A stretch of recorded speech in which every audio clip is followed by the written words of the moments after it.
RBSC Hindi में आप सभी का स्वागत है।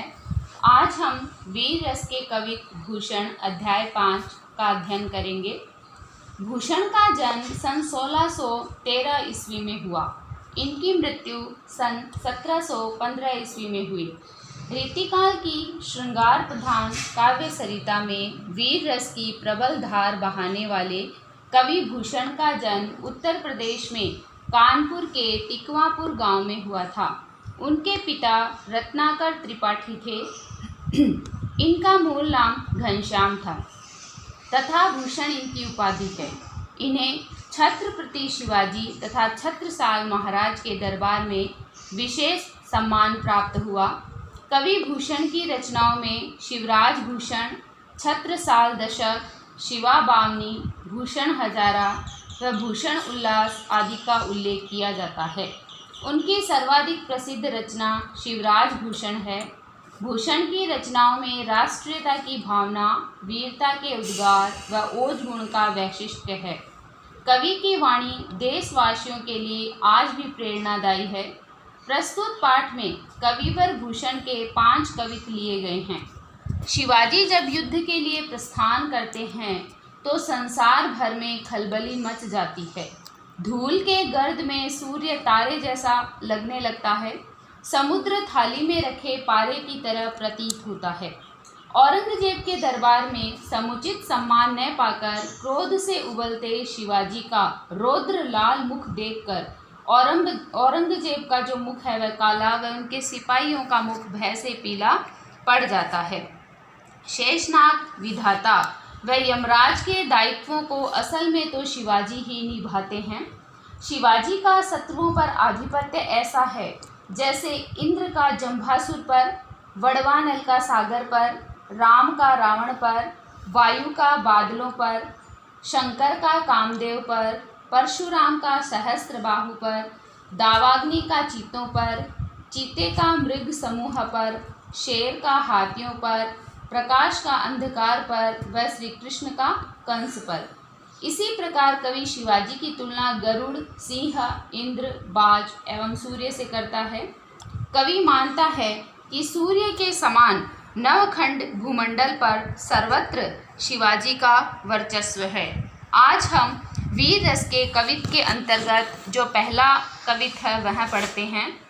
साजी चतुरंग सेन अंग में उमंग धारी, सरजा शिवाजी जग जीतन चलत है। भूषण भनत नाद बिहद नगारन के, नदी नद मद गैबरन के रलत है। एल फेल खेल भेल खलक में गेल गेल, गजन की ठेल पेल सेल उसलत है। तारा सो तरनी धुरी धारा में लगत जिमी, थारा पर पारा पारावार यूँ हलत है। यानी इसके अंतर्गत जो शिवाजी की विजय यात्रा है उसकी सेना का वर्णन करते हुए कवि कह रहे हैं, साजी चतुरंग सेन अंग में उमंग धारी। साजी मतलब सजाकर, चतुरंग मतलब चतुरंगिनी सेना को, और मन में उत्साह को भरकर सरजा शिवाजी जग जीतन चलत है। जो सरजा शिवाजी है वह युद्ध को जीतने के लिए चल पड़े हैं।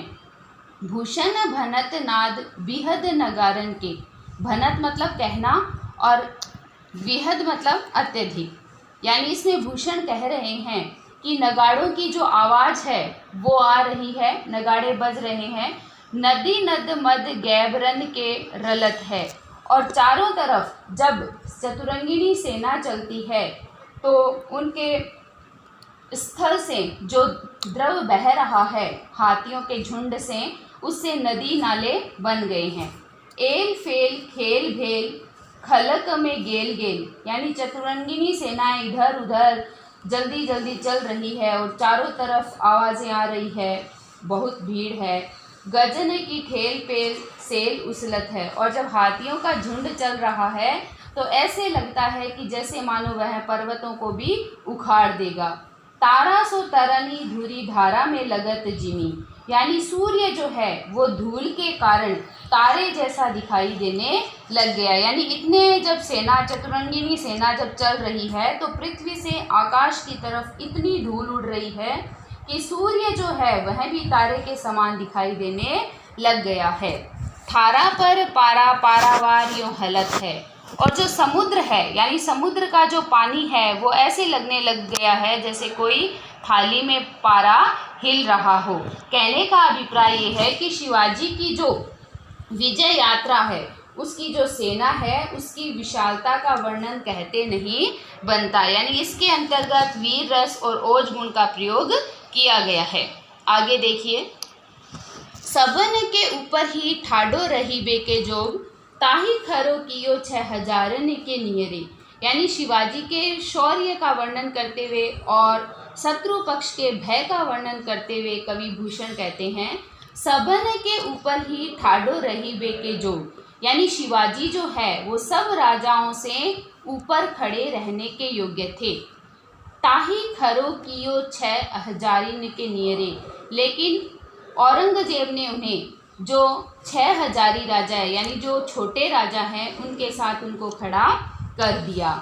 जानी गेर मिसिल गुसेले गुस्साधारी मन। जानी मतलब जानकर, गेर मिसिल यानी अनुचित, गुसीले क्रोध, गुस्सा क्रोध करना। इसमें यह बताया गया है कि जब औरंगजेब ने ऐसा किया तो शिवाजी को यह अनुचित लगा और उनके मन में क्रोध उत्पन्न हुआ। किन्हों ना सलाम ना बचन बोले सियरे। ना ही तो शिवाजी ने औरंगजेब को सलाम किया और ना ही उनसे कोई वचन बोले। भूषण बनत महावीर बनकन लाग्यो। आगे इसमें भूषण कहते हैं, बनत मतलब कहना, कि महान वीर के जैसे उन्होंने जोश में बोलना प्रारंभ किया। सारी पातशाही के उड़ाए गए जियरे। और जितनी भी पातशाही है, मुगल जो लोग थे, उनके क्या है, हृदय के अंतर्गत वो भाव उत्पन्न हो गए, सारे डरने लगे। तमकते लाल मुख। क्रोध के कारण उनका जो मुख है वो लाल हो गया। शिवाजी को निरखी भय, और वे सारे शिवाजी को देखने लगे, क्योंकि क्रोध के कारण शिवाजी का जो मुंह है वह लाल हो चुका था। शाह मुख नौरंग सिपाह मुख पियरे। यानी औरंगजेब का जो मुंह है वो डर के मारे काला हो गया और वहाँ के सिपाहियों का जो मुख है वो पीला पड़ गया। आगे देखिए, तेरे ही भुजानी पर भूतल को भार है, कहिबे को शेषनाग दिंग नाग हिमाचल है। तेरो अवतार जग पोषण भरन हार, कछु कर तार को न तामधि अमल है। यानी इसके अंतर्गत कवि क्या कह रहे हैं कि तेरे ही भुजानी पर भूतल को भार है। इसमें कवि कह रहे हैं कि तेरे ही भुजाओं पर क्या है, धरती का भार है। कहिबे को शेषनाग दिंग नाग हिमाचल है। कहने को तो ये कहा जाता है कि इस पृथ्वी को शेषनाग ने, दिंग नाग ने और हिमाचल ने धारण कर रखा है, लेकिन तेरो अवतार जग पोषण भरनहार। यानी तेरा जो अवतार हुआ है वो इस संसार के जो लोग हैं उनका भरण पोषण करने के लिए हुआ है। कछु कर तार को न तामधि अमल है। यानी इसके अंतर्गत यह बताया गया है कि विधाता ने कुछ भी नहीं किया है, सब कुछ तूने ही किया है। साहित्य ने सरजा समर्थ शिव राज कवि। आगे कवि कह रहे हैं, शाह जी के जो पुत्र, सरजा के जो पुत्र शिवाजी है वह सारा कार्य करने में क्या है, समर्थ है। भूषण कहत जीवो तेरो ही सफल है। आगे भूषण कवि कहते हैं कि सारे कार्य करने में तेरा जो जीवन है वह क्या है, सफल है। तेरो करबार करे मलेच्छन को काल। यानी तेरा करबाल तलवार, मलेच्छन यानी मुगलों का काल है। कहने को ये माना जाता है कि यमराज जो है वो सबका काल है, लेकिन असल में तो क्या है, शिवाजी की तलवार जो है वो क्या है, सबका काल है। बिन काज होत काल बदनाम धरातल है। बिना कार्य किए ही काल जो है वो इस धरती पर बदनाम हो रहा है। असल में तो शिवाजी ही मुगलों का नाश करने वाले हैं। इंद्र जिमी जंब पर बाढ़व जो अम्ब पर, रावण सदम्ब पर रघुकुल राज है। पौन वारी वाह पर शंभुरति नाह पर, जो सहस्त्र बाहु पर राम द्विजराज है। यानी इसके अंतर्गत वैसे ही शिवाजी के शौर्य का वर्णन करते हुए कवि कह रहे हैं कि शिवाजी का जो शत्रुओं पर आधिपत्य है वो कैसा है। इंद्र जिमी जंभ पर, जिस प्रकार इंद्र का जंभासुर पर, वाड़व जो अम्ब पर यानी वड़वानल का सागर पर, रावण सदम्ब पर और रावण के जो गर्व है उस पर रघुकुल राज है, यानी रावण के दंभ पर, गर्व पर किसका राज है? राम का राज है। पौन वारी वाह पर, यानी वायु का क्या है? बादलों पर। शंभुरति नाह पर, और कामदेव पर किसका है? शंकर का प्रभुत्व है। जो सहस्त्र बाहु पर राम द्विज राज है, और सहस्त्र बाहु पर जिस प्रकार परशुराम का राज है। दावा द्रुम दंड पर, यानी इसके अंतर्गत ये कहा गया है कि दावाग्नि का वृक्षों पर, चीता मृग झुंड पर, और मृग के समूह पर चीतों का, भूषण विकुंड पर जैसे मृगराज है। भूषण कवि कहते हैं कि हाथियों के समूह पर किसका? शेर का राज है। तेज तम अंश पर, और इसमें ये कहा गया है, तेज मतलब तेज, प्रकाश का, तम अंधकार पर राज है। उसी प्रकार कान्हा जिमी कंस पर, श्री कृष्ण का कंस पर है। ठीक इसी प्रकार यो मलेच्छ वंश पर शेर शिवराज है। इसी प्रकार जो शिवाजी है उनका मुगलों के वंश पर राज है। कहने का अभिप्राय ये है कि शिवाजी के शौर्य का वर्णन करते हुए कवि कह रहे हैं कि संपूर्ण मुगल वंश पर शिवाजी का ही राज है, शिवाजी का ही प्रभुत्व है। आगे शिवाजी की तुलना करते हुए शिवाजी का प्रभुत्व व्यापक बताते हुए कवि कह रहे हैं, गरुड़ को दावा जैसे नाग के समूह पर, यानी नागों के समूह पर गरुड़ का अधिकार है। दावा नाग जूह पर सिंह सिर ताज को, ये नाग जूह जो होता है वो हाथियों का झुंड है। इसमें बताया गया है कि हाथियों के झुंड पर सिंह का राज है। दावा पुरहुत को पहाड़न के कूल पर, यानी इंद्र ने क्या किया था? पर्वतों के जो पंख थे वो काट दिए थे, तो उस पर किसका राज है? इंद्र का राज है।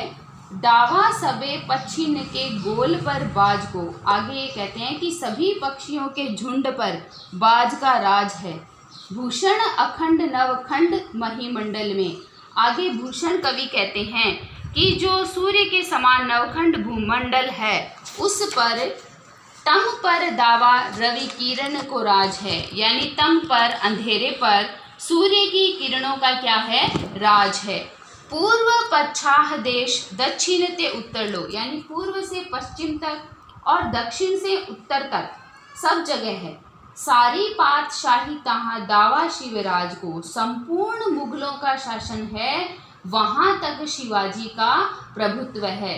कहने का अभिप्राय ये है कि शिवाजी के प्रभुत्व का वर्णन करते हुए कवि ने यह कहा है कि गरुड़ सिंह इंद्र बाज एवं सूर्य से करते उन्होंने कहा है कि संपूर्ण मुगलों का शासन जहाँ पर है, जहाँ तक है, वहाँ पर किसका अधिकार है? शिवाजी का अधिकार है। अब इसके अंतर्गत वही है कि जब आप विशेष लिखोगे तो सर्वप्रथम जो भी पद हम लेते हैं उसमें भाव क्या स्पष्ट किया है वह लिखेंगे, इसकी भाषा कौन सी है वह लिखेंगे, इसकी शैली कौन सी है और इसमें किस अलंकार या गुणों का प्रयोग किया गया है। इस प्रकार यह पूर्णतः आपके व्याख्या जो है वो 4 नंबर की हो जाएगी, जिसके अंतर्गत आप सप्रसंग लिखेंगे, व्याख्या लिखेंगे और विशेष लिखेंगे। शायद आपको यह पाठ पूर्णतः समझ में आ गया होगा। यदि कहीं नहीं आया है तो आप कमेंट बॉक्स में लिख सकते हैं। कल हम अपने नए पाठ, नए शीर्षक उषा कविता शमशेर बहादुर सिंह के साथ फिर मिलेंगे। धन्यवाद।